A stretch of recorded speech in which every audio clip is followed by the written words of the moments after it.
నమస్కారం welcome to I dream ధర్మ మార్గం కార్యక్రమానికి స్వాగతం నేను మీ విజిత ప్రస్తుతం మనతో పాటు ఉన్నారు ప్రముఖ జ్యోతిష వాస్తు పండితులు బ్రహ్మశ్రీ అన్నవరపు తిరుపతి మూర్తి అవధాని గురుగారు ఇప్పుడు వారితో మాట్లాడి మరిన్ని విషయాలు తెలుసుకుందాం నమస్కారం గురుగారు ఓం శ్రీ మహాగణాధిపతయే నమః గురుగారు మనకు సెప్టెంబర్ మాసంలో చంద్రగ్రహణం రాబోతుందని చెప్పి వింటున్నాం అయితే 17న 18న చంద్రగ్రహణం రాబోయేది ఈ గ్రహణ ప్రభావం మన దగ్గర ఉండే అవకాశం ఉందా ఉంటే గనక మనం ఎటువంటి నియమాలు పాటించాలి ఇంకొకటి చంద్రగ్రహణం తర్వాత ఇప్పుడు ఏదైతే జల ప్రళయాలు వస్తున్నాయో ఇటువంటి ప్రళయం ఇంకొకటి రాబోతుంది అని చెప్పి కూడా వింటున్నాం ఇదంతా నిజమే అంటారా ఓం శ్రీ మహాగణాధిపతయే నమః వాగర్ధావివ సంపృక్తౌ వాగర్ధ ప్రతిపత్తయే జగతః పితరౌ వందే పార్వతీ పరమేశ్వరౌ ఉమామహేశ్వరాభ్యాం నమః మీరు అడిగినటువంటి ప్రశ్నకి నేను బదులు చెప్పడానికి ముందు నేను ఇంకొక విషయం కూడా చెప్పాలమ్మా నేటికి 13 రోజులు వెనక్కి వెళ్తే ఓకే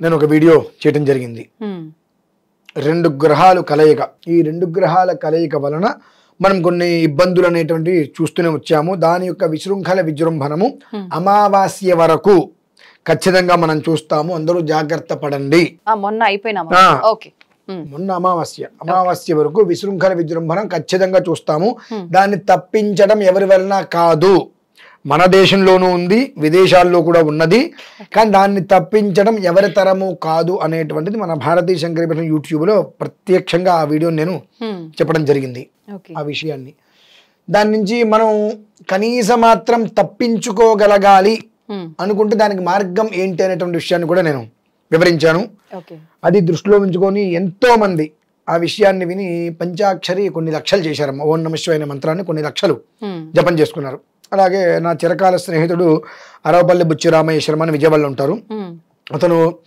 తిరుపతి మూర్తి అవధాని గారు చెప్పారు అని అంటే ఖచ్చితంగా జరిగి తీరుతుంది ఎక్కడ జరిగినా ఎవరికైనా ప్రమాదమే కాబట్టి ఆ ప్రమాదం మాక్సిమం ఎవరికి కూడా అంత ప్రాణ నష్టం జరగకుండా ఉండాలి అని చెప్పి 11,000 రుద్రాన్ని పారాయణ చేశారు అమావాస్య వరకు ఎలాంటి నష్టము కలగకుండా ఉండడానికి చేసుకోండి అని చెప్పి నేను కూడా కేదార్నాథ్ వెళ్ళా ఉపద్రవాన్ని మనకు చేతనైనంతగా ప్రాణ నష్టం కలగకుండా ఉండాలి స్వామి అని చెప్పి ఆయనకి అర్జీ పెట్టుకోవడానికి కేదార్నాథ్ కూడా నేను వెళ్ళా భగవంతుడి గ్రహంలో ప్రాణ నష్టం అయితే జరగలేదు అక్కడ చాలా ఆనందం అయితే ఇప్పుడు మనకు ఈ గ్రహణం కూడా మన దేశానికి లేదు మన దేశానికి లేనప్పటికీ కూడా దాని యొక్క ప్రభావం మాత్రం మనం అనుభవించక తప్పదు ఖగోళ రీత్యా రేపు మళ్ళీ అమావాస్య వరకు కొన్ని ప్రళయాలు మనం చూస్తాం ఇది తీసి పక్కన పెడితే దసరా 10 రోజులు ఒక మోస్తరు మినహాయిస్తే 10వ రోజు నుంచి మొదలు పెడితే మాత్రం మనకు దీపావళి వరకు మాత్రం మనందరం పడవల్లో తిరగాల్సిన పరిస్థితి వస్తుంది అంటే మన దగ్గర కూడా ఉంది అవకాశం విస్ఫోటనాలు కూడా జరుగుతాయి ఇది ఎవరినో భయపెట్టాలనో ఇంకోటనో కాదు కొన్ని రకాల ప్రభావాలు అనేటువంటివి అనుభవించక తప్పదు కర్మానుసారేణ బుద్ధి అంటే బుద్ధి కర్మానుసారేణ మనం చేసేటువంటిది ఏదైనప్పటికీ కూడా సుకృతం అనేటువంటిది ఎంత పుణ్యాన్ని ఇస్తుందో దుష్కృతం అనేటువంటిది అంత ప్రతిఫలాన్ని మనకు ఇచ్చి తీరుతుంది అందులో ఎలాంటి సందేహము లేదు జగత పితరౌ వందే పార్వతీ పరమేశ్వరం అంటారు జగత్తు మొత్తానికి తల్లి తండ్రి అయినటువంటి పార్వతీ పరమేశ్వరు యొక్క పిల్లలని మనం నానా రకాలుగా చిత్రహింసలు పెడుతుంటే ఆయన ఎలా ఒప్పుకుంటాడు 1 2 స్వతహాగా కూడా ఇప్పుడు ఏ 2 గ్రహాల కలయికతోటి నడుస్తుందో వాతావరణం మొత్తం కూడా ఇబ్బందికరంగా ఇప్పుడు గ్రహణం సమయం నుంచి తత్మాగ్రహాలు కూడా ఈ 2 గ్రహాలకి మిత్రభావంతో ఉంటే ఇలా కలిసిపోతాయి అంటే దుర్మార్గానికి తోడు కలిస్తే ఏమవుతుంది ఇంకా పెరుగుతుంది అదే ఒకవేళ శత్రుత్వం అనుకోండి ఇలా ఆగిపోతాయి అవి దీనివల్ల ఏమవుతుందంటే ఆకాశం మొత్తం మేఘావృతం అవుతుంది ఇప్పుడు పడే వర్షానికి ఎంత అపారమైన నష్టం వస్తుందో అని మనకు భయం వేస్తుంది కానీ వర్షం పడదు ఉరుములు మెరుపులు విపరీతంగా అంటే మనిషిని ఒక రకమైన భయాందోళనకి తీసుకెళ్ళిపోతుంది అది కానీ వర్షం పడదు శత్రుత్వ ధోరణిలో వస్తే అదే మిత్రత్వ ధోరణి కనుక కలిసిందా ఇక మనం మరొక్కసారి ప్రమాదాలన్నీ కూడా మనం కళ్ళతో చూస్తే అయ్యో పాపం అనుకోవటమే అందుకని చేయగలిగేటువంటిది ఏమీ లేదమ్మా అటువంటి ప్రమాదం అయితే ఖచ్చితంగా ఉంది దాన్ని నివారించాలి అన్నట్లయితే ప్రతి ఒక్క మనిషి కూడా ఈ రోజు నుంచి మొదలుపెట్టి పంచాక్షరి చేసుకోండి శివుడు మాత్రమే లయకారకుడు దాన్ని కాపాడేటువంటి వాడు అంటే నాశనాన్ని కూడా కాపాడేటువంటి వాడు ధర్మాన్ని ధర్మంతో కాపాడతాడు అధర్మాన్ని అధర్మంతో తీసివేస్తాడు అటువంటి వాడు శ్రీకృష్ణ పరమాత్మ అనంతరం శివుడే ఇటువంటి విషయాలకి దానికి సాక్షాత్తు శివుడే ప్రధాన కారకుడు ఒకదాన్ని పూర్తిగా భస్మం చేయాలన్నా ఆయన వల్లే కాపాడేయాలన్నా ఆయన వల్లే అన్ని లక్షల పంచాక్షరి అంత 11,000 రుద్రం చేయబట్టి అదే విజయవాడలో చేశారు వీళ్ళంతా. చేయబట్టి ప్రాణ నష్టం కలగలేదు. ఇంత నష్టం కలిగిన ప్రాణ నష్టం అనేటువంటిది కలగలేదు. అక్కడికి మనం సంతోషపడాలి. ఆ రకంగా మృత్యుంజయుడు కాబట్టి ఆయన్ని ఆరాధిస్తూ ఉంటే ప్రాణ నష్టం జరగకుండా ఉంటుంది. First of all. 2, మీ ఇళ్ల పరిసరాలలో ఎక్కడైనా బ్రహ్మసూత్రం కలిగిన శివలింగం కనుక ఉంటే, శివాలయం ఉంటే ఆయనకి ఆ రోజు అర్చన చేసుకోవడం మొదలు పెట్టండి. గ్రహణం రోజు ఈ రోజు నుంచి అర్చన చేసుకోవడం మొదలు పెట్టండి. గ్రహణం రోజు నాడు ప్రత్యేకంగా ఆ బ్రహ్మసూత్రం కలిగిన శివలింగాన్ని కనుక అర్చన చేసినట్లయితే కొన్ని సంవత్సరాల పాటు మనకు ఎలాంటి కష్టము నష్టము లేకుండా వజ్ర కవచంలా ఆ పరమేశ్వరుడు మనల్ని కాపాడతాడమ్మా. ఎందుకంటే అదే రోజు నాడు నేను పెద్దకల్లేపల్లిలో ఉంటున్నా. ఎందుకంటే అక్కడ పెద్దకల్లేపల్లిలో కొన్ని సంవత్సరాల పూర్వం ప్రతిష్ఠ చేసినటువంటి బ్రహ్మసూత్రం గల శివలింగం ఉంది. 90 రోజుల క్రితం అక్కడ దానికి మనం కుంభాభిషేకం చేసాం, మహాకుంభాభిషేకం. అనంతరం మొన్న ఈ వరదలు వచ్చినప్పుడు ఆలయం వరకు కొన్ని నీళ్లు వచ్చి ఆలయంలో దర్శనానికి భక్తులు ఎవరు రాలేకపోతే అక్కడ ఒక పెద్ద చెట్టు మీద చాలా పెద్ద నాగుపాము వచ్చింది. ఎక్కడి నుంచి వచ్చిందో తెలియదు. 2 రోజులు అదే చెట్టు మీద ఉండి అందరికి దర్శనం ఇచ్చింది. అదే చెట్టు మీద ఉండి 2 రోజులు దర్శనం ఇచ్చింది. నీళ్ళు ఎప్పుడైతే వెనక్కి వెళ్ళిపోయినాయో ఆ నీళ్ళతో పాటు సర్పం కూడా ఇటు వెళ్ళిపోయింది. చాలా పెద్ద సర్పం. నాకు ఫొటోస్ కూడా పంపించారు.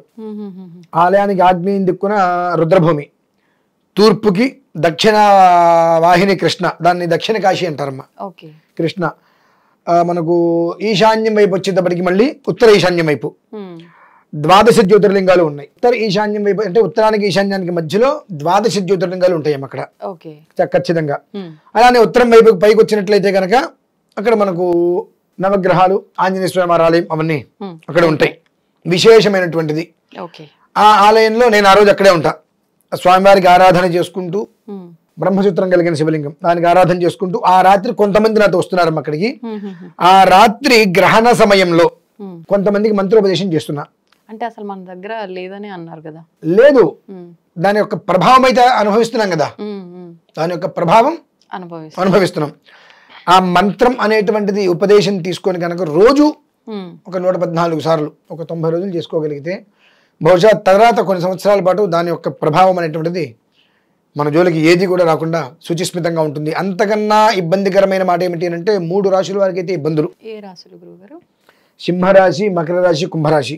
వీరు ముగ్గురికి మాత్రం కుటుంబ పరంగా, ఆర్థిక పరంగా, శారీరకంగా, మానసికంగా ఎట్నుంచి చూసినప్పటికీ కూడా కన్స్ట్రక్షన్స్ లో కావచ్చు, 2-3 కలిసి పెట్టుబడి పెట్టి వ్యాపారాలు చేస్తారు. అన్నీ కూడా సంబంధం లేకుండా ఒకళ్ళ మీద ఒకళ్ళ మాటపడి విడిపోయి చాలా ఇబ్బందికర వాతావరణాలు అయితే పడతారు. వారందరూ కూడా సాధ్యమైనంత వరకు ఈశ్వరారాధన చేసుకోగలిగితే బయటపడే అవకాశాలు ఎక్కువ ఉంటాయి. ఇప్పటికే వాళ్ళు ఇబ్బందులు పడుతున్నారు. కానీ ఈ గ్రహణ ప్రభావం మన దేశానికి లేనప్పటికీ కూడా దాని యొక్క ఛార్జర్ అయితే మనం ఖచ్చితంగా అనుభవించి తీరక తప్పదు. అంతకు మించిన విషయం ఏంటంటే తర్వాత మరొక గ్రహణం కూడా సూర్యగ్రహణం ఉంది. దాని యొక్క ప్రభావం కూడా అత్యంత ప్రమాదకరంగానే ఉంటుంది. అంటే ఎప్పుడూ కూడా 2 గ్రహాలు అనేటువంటివి కలిస్తే ఒక మంచి ఒక చెడు జరుగుతుంది.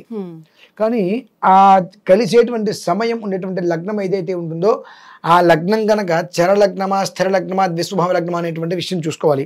ఆ లగ్నాన్ని అనుసరించి దాని యొక్క ప్రభావం అనేటువంటి మొత్తం అంతా చుట్టుపెడుతూనే ఉంటుందమ్మా.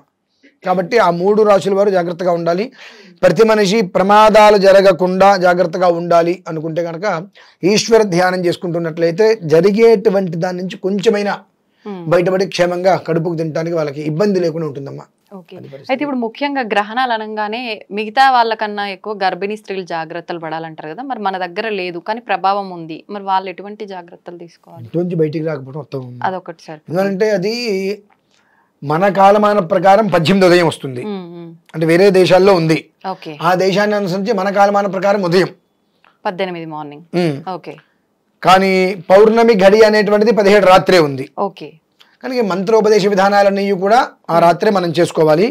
ఇంట్లో చేసిన నిత్య క్రతువులు, ఆబ్దికాదులు ఇవన్నీ కూడా ఉదయం 10:30 తర్వాత చేసుకొచ్చి 10:30 వరకు గర్భిణీ స్త్రీలు కొంచెం ద్రవ పదార్థాలు తీసుకుంటే చాలు. తర్వాత స్నానాలు చేసుకొని మొత్తం అంతా చేసుకోవచ్చు, ఇబ్బంది ఏం లేదు దానివల్ల. అది విషయం. సంతోషం గురుగారు, చాలా మంచి విషయాలు తెలియజేశారు. ధన్యవాదాలు.